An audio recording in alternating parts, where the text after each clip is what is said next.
and welcome Chief Moore. I'm delighted to meet you and look forward to working closely with you to keep our forests healthy and our communities safe from wildfire. There have been some very recurrent themes today, and so I hope you will have some really good opportunities for a path forward after this discussion.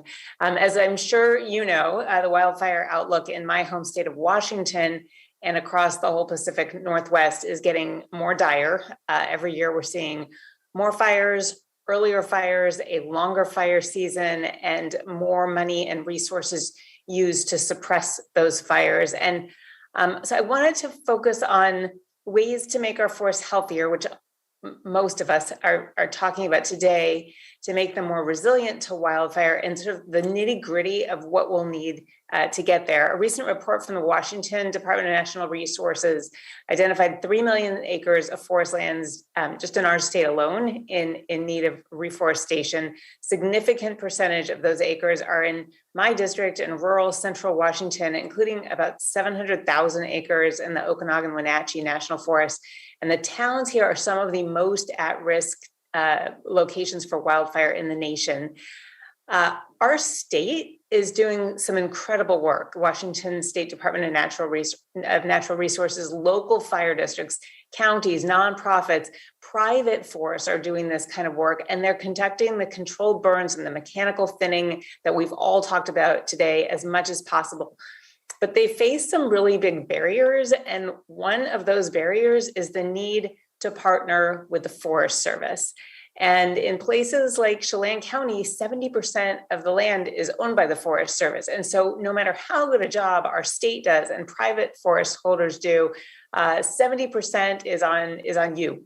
And to that end, my colleagues and I are working to bolster the Forest Service resources. We've got the National Prescribed Fire Act that increases federal investment with member LaMalfa.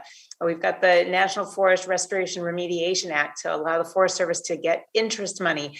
And then we have the bipartisan infrastructure bill that puts more money in for forest health.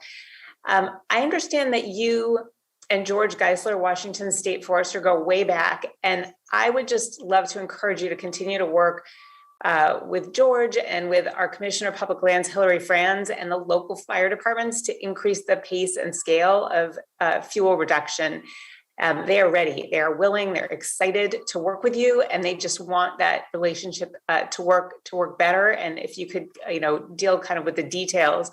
I know one of those details we've talked about is how do we get more personnel? How can you hire more people? Because you do need people to do this work. And we've talked about, I think many of us were surprised that firefighters were not making $15 an hour. That still seems incredibly low. Local fire departments pay more.